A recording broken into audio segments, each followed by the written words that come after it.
हरे कृष्ण। अद्य वयं चतुर्थदिन लघुसिद्धान्तकौमुदी पठिष्यामः। इदानीम् इतः वयं किं किं पठितवान्, यहाँ तक हमने क्या क्या पढ़ लिया पठितवन्तः।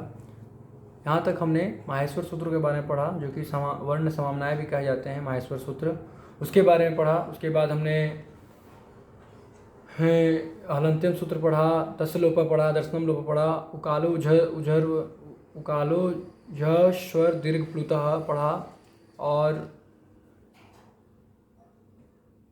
आदिरंत्यन संहिता पढ़ा। आज हम पढ़ेंगे उसके आगे। तो 14 माहेश्वर सूत्रों के अंतर्गत जो 9 स्वर वर्ण कहे गए हैं, उन्हीं के भेद हम देख रहे थे।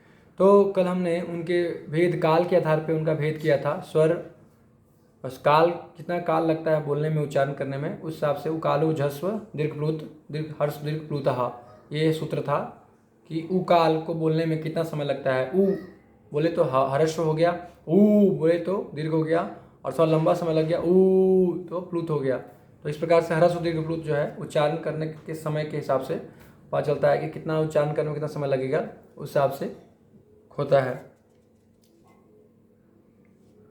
हर्ष दीर्घ प्लुत इति कालतो नियमः वर्णः अपि उदात्तत्व अनुदात्तत्व वर्णधर्मो सम्रियते अस्मिन्। उसके बाद हमने देखा था उदात्त अनुदात्त और स्वरित। उदात्त क्या होता है? उच्चई उदात्तः।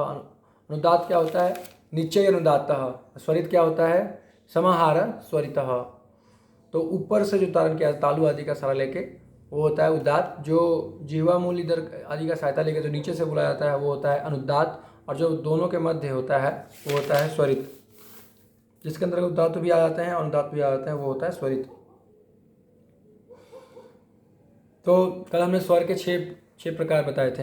हरस्व उदात्त, हरस्व अनुदात्त, हरस्व स्वरित, दीर्घ उदात्त, दीर्घ अनुदात्त, दीर्घ स्वरित, और प्लुत उदात्त, प्लुत अनुदात्त, प्लुत स्वरित। इस प्रकार से 9 प्रकार के हमारे पास जो है स्वर वर्ण मिल गए थे। हमें स्वर के 9 प्रकार मिल गए थे। आज हम और आगे जो है उसका करेंगे। तो आज का जो सूत्र है वो है अनुनासिकत्वाभ्याम द्विधा। अनुनासिक ना, मुख नासिका वचनो अनुनासिका।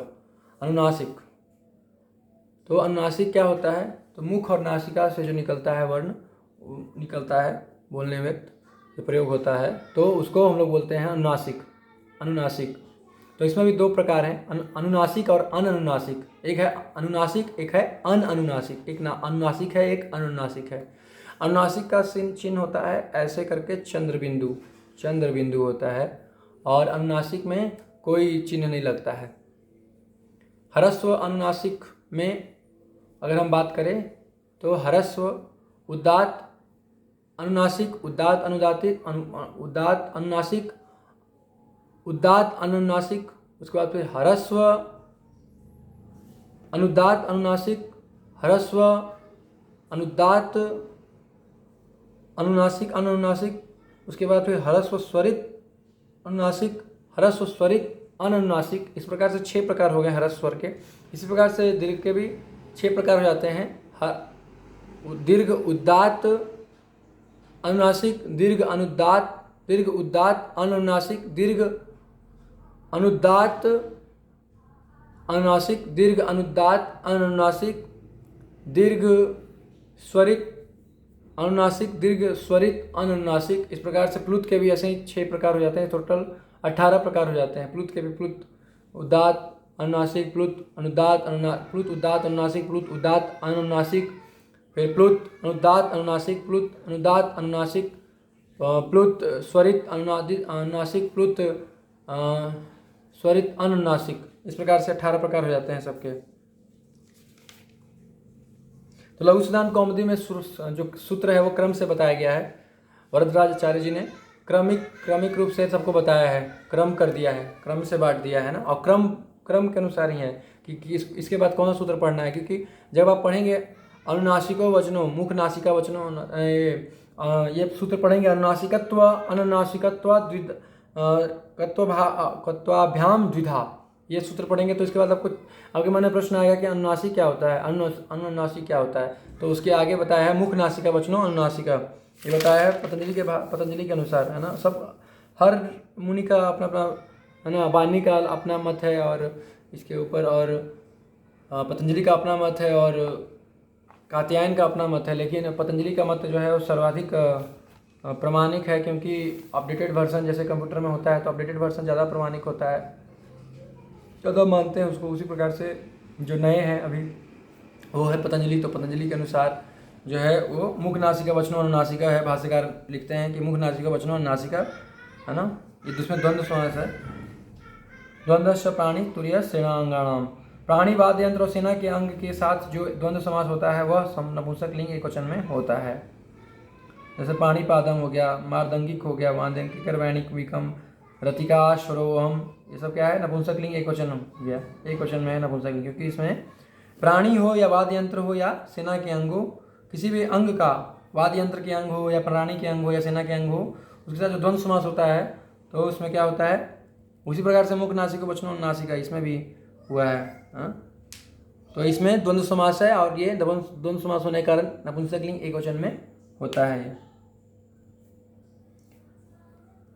तो भाष्यकार कहते हैं कि मुख नासिकम अवाचनम, है ना, मुख नासिका अवाचनम, मुख और नासिका से जो उच्चारित नहीं हो